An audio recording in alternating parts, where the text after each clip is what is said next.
Yes, very good morning all. Today we are going to discuss about the Adler theory. Adler theory, what do we mean by Adler theory and what are the assumptions behind Adler theory? We will explain everything in details about Adler theory. Adler proposed a theory that explains people are motivated to compensate for feeling of inferiority and people are striving for it. In simple words, we can say Adler proposed the theory of individual psychology. People are motivated internally to compensate their feeling of inferiority. लोग अपनी inferiority feeling को compensate करने के लिए motivated होते हैं. They the compensatory striving can shape their development. जो compensatory striving होती है वो व्यक्ति की पर्सनैलिटी बनाती है. एडलर थ्योरी जो है वो इंडिविजुअल्स के इन्फीरियरिटी फीलिंग पर आधारित है. Adler splitted from the Sigmund Freud because he greater emphasis on social urges. Adler Sigmund Freud से स्प्लिट हो गए क्योंकि इन्होंने सोशल अर्जेस और कॉन्शियस पर ज्यादा एम्फेसाइज किया था. Because he greater emphasise on social urges and conscious thought rather than instinctual sexual urges and unconscious process. Alfred Adler ने कॉन्शियस पर एम्फेसाइज किया एंड सोशल अर्जेस पर एम्फेसाइज किया. On the other hand, Sigmund Freud emphasized on unconscious motives and instinctual social urges. So he separated from the Sigmund Freud in this way. इस तरीके से Alfred Adler जो है Sigmund Freud से अलग हो गए क्योंकि इनका जो इंटरेस्ट था सोशल इंटरेस्ट पर एम्फेसाइज किया इन्होंने, कॉन्शियस लेवल पर एम्फेसाइज किया और इस तरीके से ये अलग हो गए सिगमंड फ्रायड से. Alfred Adler also become interested in bodily inferiority and how people compensate from them. कि भाई व्यक्ति जो है अपनी बॉडली जो शारीरिक इंफेरियरिटी महसूस करता है अपने आप में और उससे अपने आप को बचाने के लिए या वो जो इंफीरियर कॉम्प्लेक्स है उसको दूर करने के लिए व्यक्ति अपना काम करता है. For example, a person with a weak bodily organs may attempt to compensate for this weakness by making special effort to strengthen that organs or to develop other organs. Means कोई भी व्यक्ति अगर उसमें बॉडली इंफेरिटी है या organ inferiority है वो उसको कंपनसेट करने के लिए, उसकी क्षतिपूर्ति करने के लिए, उसकी वीकनेस की क्षतिपूर्ति करने के लिए स्पेशल एफर्ट करता है, एक स्पेशल प्रयत्न करता है कि वो अपनी उस इंफीरियर कॉम्प्लेक्स को दूर कर ले या इंफीरियरिटी को दूर करके कुछ अलग से ही विकसित कर लेता है अपने अंदर, कोई अलग क्वालिटी डेवलप कर लेता है। For example, someone who is stuttering as a child may attempt to become a greater speaker. Means अगर कोई हकलाता है या तुतलाता है, वो अपने हकलाहट और तुतलाहट को दूर करने के लिए अपने अंदर एक स्पेशल गुण डेवलप कर लेता है, जो बाद में एक अच्छा स्पीकर बन के वो उस ऑर्गन इन्फेरिटी को दूर करने के लिए वो क्वालिटी डेवलप कर लेता है। इसके अलावा ऑडिटरी इंपेयरमेंट, अगर किसी पर्सन में ऑडिटरी इंपेयरमेंट है, he may be the special listeners और ही और सी बिकम स्पेशल लिसनर। अगर किसी को सुनाई कम देता है तो वो स्पेशल लिसनिंग डेवलप करके अपनी उस ऑर्गन इन्फेरिटी को दूर कर सकता है। ठीक है, तो according to Alfred Adler, people are motivated to compensate for feeling of inferiority. These compensatory striving can shape the development of a person's life.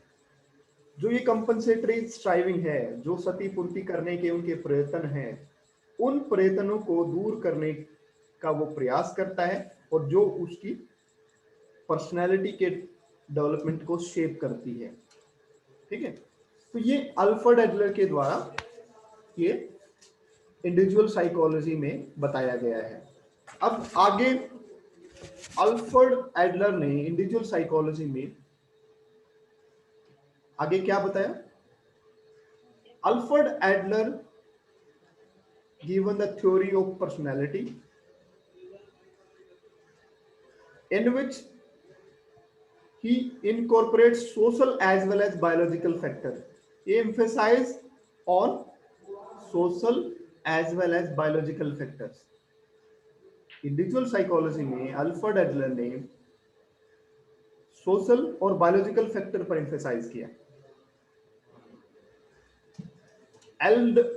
Adler believed that human behavior is determined largely by social forces, not biological instinct only. Means Adler का विश्वास था कि जो human behaviour है वो social force से determined होता है, न कि बायोलॉजिकल इंस्टिंक्ट्स के द्वारा। And further he propose the concept of social interest. Adler propose the concept of social interest. व्यक्ति का जो है समाज में इंटरेस्ट होता है, सोशली यूजफुल होता है, सोसाइटी में वो इंटरेस्ट रखता है। Okay, so what do you mean by social interest according to Adler? Adler defined social interest as an innate potential.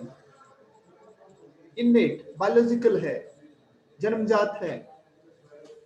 Adler defined social interest as an innate potential to cooperate with others,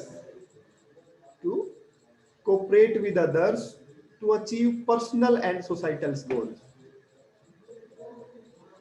Means हमारे अंदर innate potential है एक दूसरे से cooperate करने की, एक दूसरे से कोऑपरेट करने की, so that हम हमारे जो सोसाइटल गोल्स हैं, जो हमारी पर्सनल अचीव है, वो पूरी हो सके।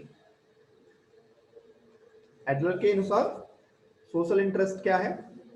इट इज ए इनेट और biological potentials to cooperate with others and to achieve personal and societal goals.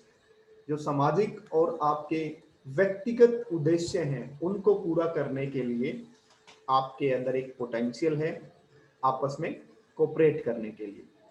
आप लोग क्यों सोसाइटी में रहते हैं, क्यों आप फ्रेंड्स बनाते हैं? क्योंकि आपके अंदर जो बायोलॉजिकल पोटेंशियल है वो एक दूसरे से कोऑपरेट करने की, एक दूसरे से सहयोग करने की। जिससे आप अपने पर्सनल और सोसाइटल गोल्स दोनों पूरा कर पाते हैं। Our social interest develops in infancy. Adler ने कहा जो सोशल इंटरेस्ट हैं they developed in infancy with the help of our learning experience. Adler ने कहा the social interest develops in infancy through learning process. जो सोशल इंटरेस्ट है हमारे learning process के जरिए ही डेवलप होते हैं, या जैसे जैसे हमारी लर्निंग होती है, जैसे जैसे हमारे लर्निंग एक्सपीरियंसेस होते हैं, उनके जरिए हम सोशल इंटरेस्ट डेवलप कर लेते हैं। ओके, फर्दर इन्होंने सोशल इंटरेस्ट को क्या बताया? Social interest is a barometer of psychological health. Barometer, एक तरह का स्केल बता दिया इन्होंने कि आप कितना सोशल इंटरेस्ट रखते हैं, कितना समाज में आपका इंटरेस्ट है। It is A barometer of your psychological health. आपकी साइकोलॉजिकल हेल्थ का एक तरह का पैमाना है ये, साइकोलॉजिकल हेल्थ का एक बैरोमीटर कहा इन्होंने कि आपकी साइकोलॉजिकल हेल्थ, आपके सोशल इंटरेस्ट सब दिखाई दे जाएंगे आपकी साइकोलॉजिकल हेल्थ में। Okay, Adler also focused on conscious rather than unconscious determined of behavior. Adler का फोकस कॉन्शियसनेस पर था, न कि अनकॉन्शियसनेस पर था, क्योंकि सिगमंड फ्रायड ने क्या कहा था? अनकॉन्शियस की वजह से हमारा बिहेवियर डिटरमाइंड होता है, जबकि अल्फ्रेड एडलर ने कहा हमारा जो बिहेवियर है वो कॉन्शियस से डिटरमाइंड होता है।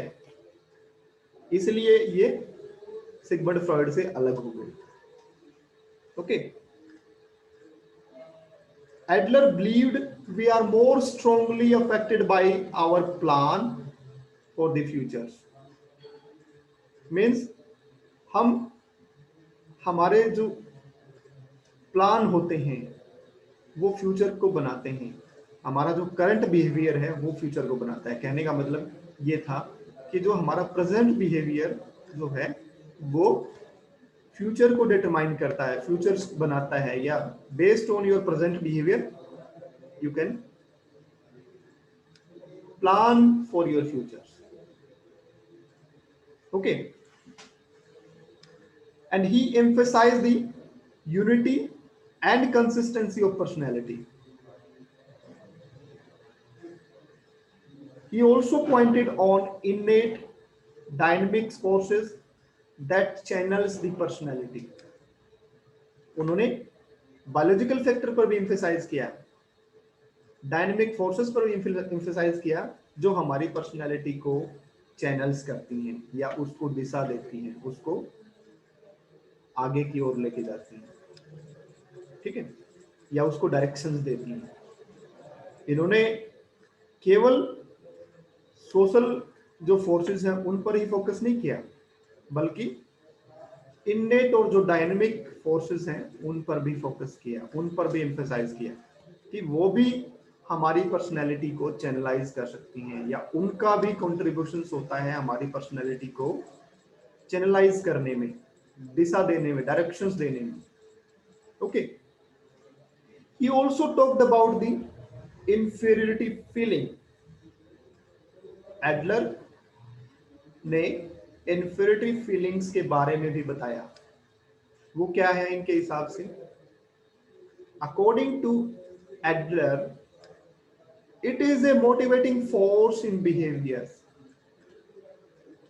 सेम एक तरह की मोटिवेटिंग फोर्स है, आपके अंदर एक गोल डायरेक्टेड बिहेवियर करने की एक फोर्स है। Initially Adler related this feeling of inferiority to physical defect. उन्होंने इन्फीरियरिटी फीलिंग को शुरुआत में एक फिजिकल डिफेक्ट बताया कि व्यक्ति में एक फिजिकल डिफेक्ट होता है, शारीरिक क्षति होती है, और उस शारीरिक क्षति को पूरा करने के लिए वो व्यक्ति आंतरिक रूप से मोटिवेटेड होता है, इंटरनली मोटिवेटेड होता है। कि कैसे वो उस इंफीरियर जो फिजिकल डिफेक्ट है उसको पूरा करने के लिए कैसे मोटिवेटेड होता है, ये इन्होंने बताया। व्हाट इज इंफीरियर फीलिंग, क्या है वो? It is a conditions that develops when a person is unable to compensate for normal inferiority feelings. ये इंफीरियर फीलिंग कब डेवलप होती है? ये कंडीशन है जब व्यक्ति अपनी जो नॉर्मल इंफीरियर फीलिंग से कंपनसेट नहीं कर पाता, तो क्या बन जाता है? Inferiority complex. मान लो व्यक्ति में कोई इंफीरियर फीलिंग डेवलप हो जाती है और वो व्यक्ति उस फीलिंग से कंपनसेट नहीं कर पाता है, तो वो जो इंफीरियर फीलिंग से इंफीरियर कॉम्प्लेक्स बन जाता है। ठीक है, मान लो किसी ने के अंदर इंफीरियर फीलिंग है कि उसको सुनाई कम देता है।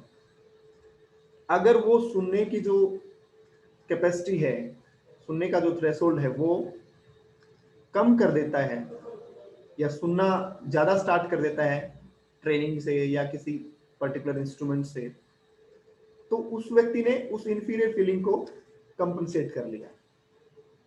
अगर दूसरा व्यक्ति कोई उस सुनने की जो कैपेसिटी से इंफीरियर फीलिंग से कंपनसेट नहीं कर पाता है, तो इंफीरियर कॉम्प्लेक्स डेवलप कर लेता है। ठीक है, तो इंफीरियर कॉम्प्लेक्स ये होता है। देन स्टाइल ऑफ लाइफ, उसके बाद इन्होंने कहा he also emphasized on style of life। Style of life क्या है इनके according? According to Adler, the style of life is the drive for superiority और perfection. The style of life is a drive for perfection in universal, but each of us behave in a different way to try to reach that goals। Style of life क्या है? ये एक तरह की drive है आपको perfections की तरफ लेके जाने की, एक तरह की ड्राइव है, इंटरनल फोर्स है इनके हिसाब से, जो आप परफेक्शंस की तरफ बढ़ते हैं या सुपीरियरिटी की तरफ बढ़ते हैं। इंफीरियर कॉम्प्लेक्स को दूर करने के लिए आप सुपीरियरिटी की तरफ जाते हैं, सुपीरियर बनना चाहते हैं। मान लो किसी में इंफीरियरिटी फीलिंग आती है, उसको दूर करने की जो आपकी इंटरनल फोर्सेस हैं, इंटरनल जो ड्राइव्स हैं, वो इन्होंने क्या कहा? Style of life. ठीक है, the style of life is a fixed at the age of 4 or 5। Style of life 4 और 5 साल की एज में फिक्स्ड हो जाती है हर किसी व्यक्ति में, according to Adler, and become difficult to change thereafter. उसके बाद हम चेंज नहीं कर सकते। 4 और 5 साल कहते हैं ना कि जो बच्चों के जो इनिशियल 4 और 5 ईयर जो होते हैं, that are very significant।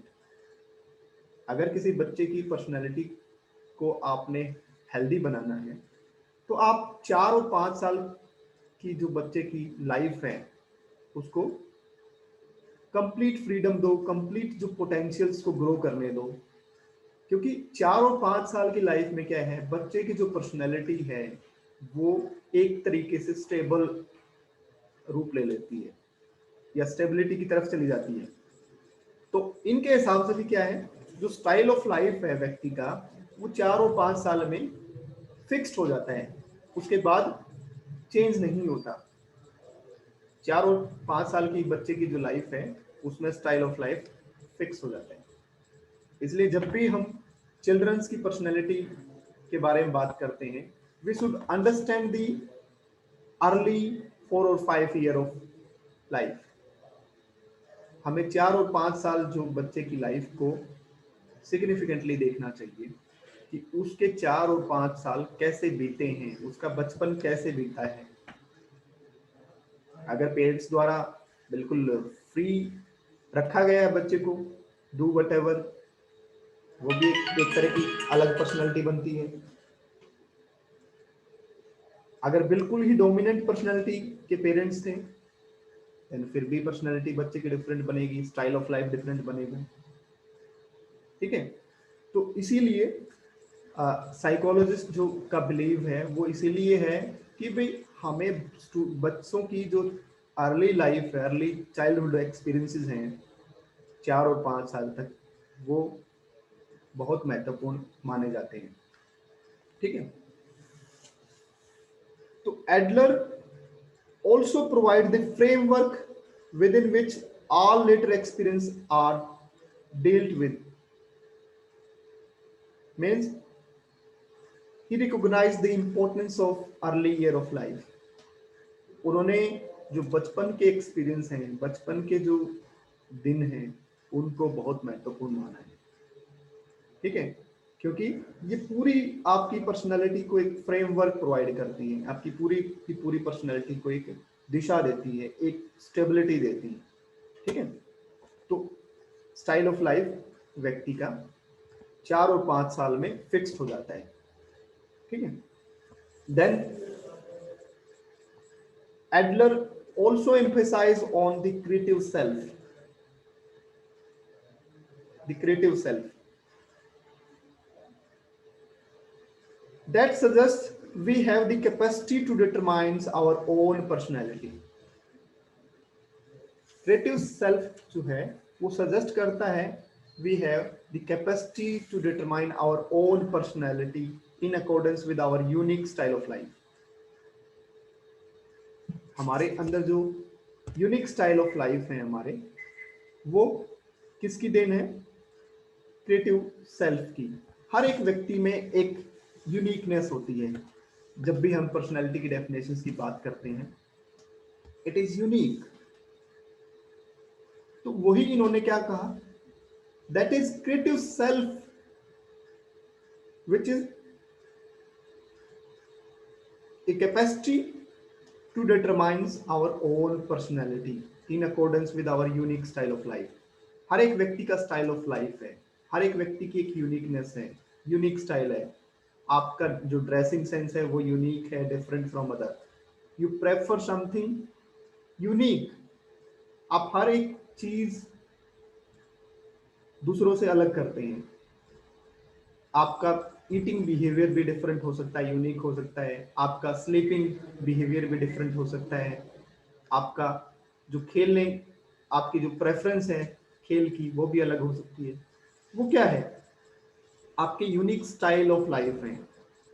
उन्हीं को इन्होंने क्या बोला, यूनिक स्टाइल ऑफ लाइफ को क्या बोला? क्रिएटिव सेल्फ बोला। कि वो आपके अंदर एक तरह की कैपेसिटी है जो डिटरमाइन करती है आपकी पर्सनैलिटी को। किसके कनेक्शन में? यूनिक स्टाइल ऑफ लाइफ के connection.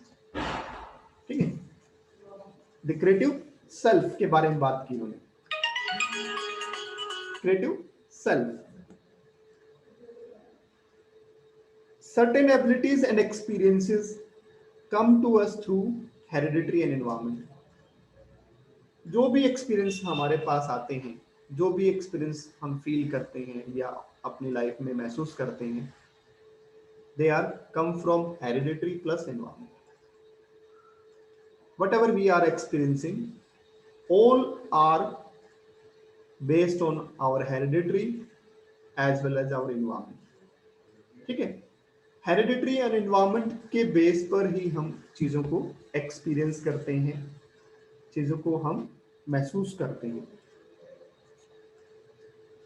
But the way we actively use and interpret these experience provide the basis for our personality. Means whatever we are experiencing from hereditary and environment, it depends on our interpretation. वो हमारे analysis पर depend करता है, हम जो भी hereditary और environment में एक्सपीरियंस करते हैं। वो हर एक व्यक्ति का एनालिसिस अलग होता है। हर एक पर्सन का जो एनालिसिस है वो डिफरेंट होता है। इसलिए कहा the way we actively use and interpret these experience provide the basis for our personality. जिस तरीके से हम अपने लाइफ के एक्सपीरियंसेस को इंटरप्रेट करते हैं, एक्टिवली इंटरप्रेट करते हैं, वो हमारी पर्सनैलिटी का बेस बन जाते हैं। जैसे हमने उनको समझा वैसे ही हमने अपनी पर्सनैलिटी बना ली, वैसे ही हमारी पर्सनैलिटी बन जाती है। ठीक है, तो जो भी एक्सपीरियंस होते हैं लाइफ के वो हेरिडिटरी प्लस इन्वायरमेंट से बने होते हैं, और वो उन एक्सपीरियंसेस को हम कैसे इंटरप्रेट करते हैं, कैसे लाइफ में हम समझते हैं, किस तरीके से हम उनको एक्सप्लेन करते हैं, वही बेस बन जाता है हमारा पर्सनैलिटी का कि हमारी पर्सनैलिटी कैसी बनेगी। अगर हमने अपने एक्सपीरियंसेस को पॉजिटिवली इंटरप्रेट किया है लाइफ में तो हमारी पॉजिटिव पर्सनैलिटी बन जाएगी। अगर हमने चीज़ों को नेगेटिव इंटरप्रेट किया है तो नेगेटिव पर्सनैलिटी बन जाएगी। ठीक है, तो इस तरीके से हमारी पर्सनैलिटी का निर्माण हो जाता है। Then Alfred Adler also proposed the concept of birth order. Birth order. He became interested in the relationship between personality and birth order. Adler का जो इंटरेस्ट था वो पर्सनैलिटी और बर्थ ऑर्डर में बहुत ज्यादा था कि उन दोनों में क्या कोई रिलेशनशिप है, is there any relationship between personality and birth order. कहते हैं ना कि घर में अगर एक फैमिली में 4-5 बच्चे हैं तो बड़े वाला बच्चा और छोटे वाले बच्चे की पर्सनैलिटी में क्या डिफरेंस होगा। तो वो जो बर्थ ऑर्डर है, जो पहले वाला बच्चा जन्म हुआ, फर्स्ट बेबी और सेकंड बेबी, उनकी पर्सनैलिटी में डिफरेंस कहाँ से आता है, कैसे डिफरेंस हो जाता है। पेरेंट्स भी एक है, इन्वायरमेंट भी एक है, तो इनके हिसाब से birth order plays significant role. Means there is a relationship between birth order and personality. Personality और बर्थ ऑर्डर में रिलेशनशिप है। Oldest, middle, youngest children become because of their position in the family. इन्होंने कहा जो oldest children है, middle है और youngest जो चिल्ड्रन है, सबसे बड़ा वाला बच्चा, फिर उसके बाद मीडियम वाला जो और सबसे छोटा वाला बच्चा, तीनों तरह के जो 3 बच्चे घर में हैं, बीच वाला, सबसे छोटा वाला और सबसे बड़ा वाला, उनकी पोजीशंस जो बर्थ ऑर्डर जैसे फैमिली में हुई, उनकी पोजीशंस के हिसाब से भी उनकी पर्सनैलिटी अफेक्ट करती है। क्यों? Because they have varying social experiences. सबके अलग अलग सोशल एक्सपीरियंसेस होते हैं that result in different attitudes towards life and different ways of coping. क्योंकि उनके जो सोशल एक्सपीरियंस है अलग अलग होते हैं, जिनकी वजह से उनका एटीट्यूड्स लाइफ के प्रति और जो लाइफ के प्रति उनके कोपिंग स्ट्रैटेजी है वो डिफरेंट हो जाते हैं। जैसे oldest child receives a great deals of attention until the birth of a second child. जो बड़े वाला बच्चा है, पहला जो बच्चा है, वो पेरेंट्स का बहुत ग्रेट अटेंशन रिसीव करता है जब तक सेकंड बच्चा नहीं पैदा होता। जितना लाड़ प्यार उसको मिलता है पहले सबसे ज्यादा मिलता है। जैसे ही सेकंड बच्चा पैदा हुआ घर में तो पहले वाले को लाड़ प्यार कम हो जाता है, क्योंकि अब जो पेरेंट्स का टेंशन है सेकंड बेबी पर हो गया। ठीक है, फर्स्ट बोर्न में then because first born may then become insecure and hostile, authoritarian and conservative। क्योंकि उसको लाड प्यार जो पेरेंट्स का है वो कम हो गया है, क्योंकि सेकंड वाला बच्चा घर में आ गया है, पेरेंट्स की जो टेंशन है सेकंड वाले बच्चे में शिफ्ट हो गई। ठीक है, he also suggested criminal neurotics and perverts are often first born children। जो जितने भी क्रिमिनल जो बच्चे होते हैं, न्यूरोटिक्स जो बच्चे होते हैं, वो पहले वाले बच्चे होते हैं, जिनको हिंदी में बोला जाता है पथभ्रष्ट, परवर्ट्स, पथभ्रष्ट। जितने भी रास्ते से भटकने वाले बच्चे होते हैं वो सबसे बड़ा वाला बच्चा भटक सकता है। इसलिए जब भी फैमिली में देखोगे, पर्सनैलिटी देखोगे बच्चों की, फर्स्ट बोर्न जो होगा उसके क्रिमिनल बनने के चांसेस ज्यादा होते हैं अगर उसके अर्ली जो एक्सपीरियंसेस हैं वो डिफरेंट हैं या नेगेटिव वे में हैं। वो न्यूरोटिक्स भी बन सकता है पहले वाला, और क्रिमिनल भी बन सकता है, और पथ भ्रष्ट भी बन सकता है कि आगे रास्ते में भटक सकता है, अपने गोल्स ऑब्जेक्टिव्स को पाने में वो भटक सकता है। देन सेकंड चाइल्ड के बारे में इन्होंने क्या बताया? The second child to be ambitious, rebellious and jealous, constantly striving to surpass the first born. जो सेकंड बॉर्न बेबी होगा, सेकंड जो बच्चा होगा फैमिली में फर्स्ट बॉर्न के बाद में, वो क्या होगा? रिबेलियस टाइप का होगा, आकांक्षित होगा, आकांक्षा जेलस रखने वाला होगा। आप देखोगे फैमिली मेंबर में अगर दो बच्चे हैं तो सेकंड बॉर्न वाला होगा वो पहले वाले बच्चे से जेलस फील करता है, पहले वाले अपने भाई और बहन से जेलस फील करेगा। ठीक है, तो ये उन्होंने बर्थ ऑर्डर पे जो पर्सनैलिटी है वो कैसे कैसे डिफर करती है उसके बारे में बताया। He also believed that second born child is better adjusted. जो सेकंड बोर्न बच्चा होता है वो उसका एडजस्टमेंट बेटर होता है देन द फर्स्ट बोर्न और द यंगेस्ट चाइल्ड। जो सेकंड बोर्न बेबी होता है उसका एडजस्टमेंट क्या होता है? अच्छा होता है as compare to first born. ये उन्होंने एडलर ने क्या बताया? बर्थ ऑर्डर एंड पर्सनैलिटी के बारे में हमें बताया कि उन दोनों में क्या रिलेशनशिप है। इसलिए जब भी हम किसी व्यक्ति के बर्थ ऑर्डर की बात कर, किसी बच्चे की पर्सनैलिटी के बारे में बात करते हैं, उसके जो अर्ली चाइल्डहुड एक्सपीरियंस है उनके ऊपर फोकस करते हैं, और घर में उसकी जो पोजीशन है वो कैसी है, फर्स्ट बोर्न है, सेकंड बोर्न है, या यंगर है, एल्डर है। Why do we ask to the client whenever we are conducting counseling sessions? Counselling session जब हम करते हैं हम क्यों पूछते हैं कि आपका जो बच्चा है वो बड़ा है, छोटा है? It means we try to find out the early childhood experience of the child.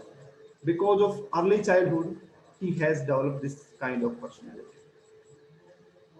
ठीक है, तो इस तरीके से हम बर्थ ऑर्डर के बारे में देखते हैं कि फर्स्ट बोर्न है, सेकंड बोर्न है, या उसकी जो लाइफ, उसकी जो पोजीशन है फैमिली में वो कौन सी है।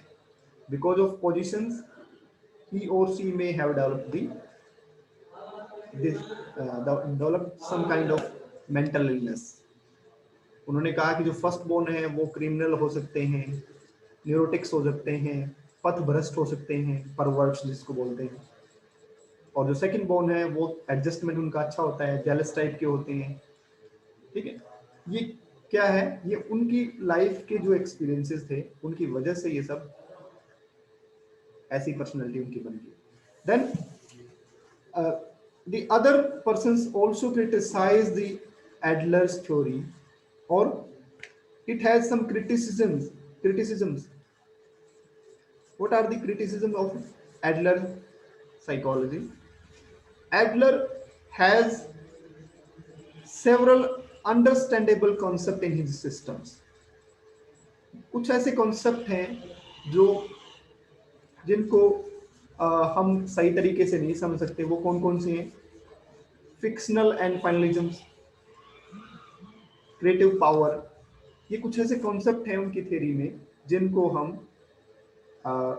अच्छे तरीके से नहीं समझ पाते। एक और क्रिटिसिज्म है इनकी थ्योरी की, वो क्या है? He lacks the lack of precise operational definitions. Operational definitions की कमी है इनकी थ्योरी में, इनकी स्कूल्स में। जैसे स्टाइल ऑफ लाइफ की जो ऑपरेशनल डेफिनेशन है वो डिफर करती है कि उसको कैसे मापा जाए। ऑपरेशनल डेफिनेशन का मीनिंग क्या होता है बच्चों? ऑपरेशनल डेफिनेशन का मीनिंग होता है हम किसी कंसेप्ट को कैसे मेजर कर सकते हैं, कैसे असेस कर सकते हैं, क्या नेचर क्या है। वर्बेटिम तो ठीक है, हमने एक्सप्लेन कर दिया, वर्बली हमने बता दिया, लेक्सिकली हमने बता दिया, but how we can operate, how we can measure the phenomena, how we can assess that concept, ठीक है, उसको ऑपरेशनल डेफिनेशन बोलते हैं. तो lack of precise operational definitions, और बर्थ ऑर्डर पर भी कुछ इनकी क्रिटिसिज्म हुई है. Critics also claim that his concept of birth order can't be definitely studied. Sometimes we cannot study the birth order in a realistic way. क्यों? Because every individuals, every children has unique experience in their childhood. हर एक बच्चे के अपने childhood के experience unique होते हैं. तो birth orders को जो स्टडी करना है वो भी बड़ा कॉम्प्लेक्स है. We can not study in a unique way. So Adler की जो थ्योरी की क्रिटिसिज्म्स है बर्थ ऑर्डर को लेकर भी है, और लैक ऑफ ऑपरेशनल डेफिनेशंस हैं, और जो अदर कॉन्सेप्ट हैं उनको लेकर भी है. With this is all about the Adler theory of individual psychology.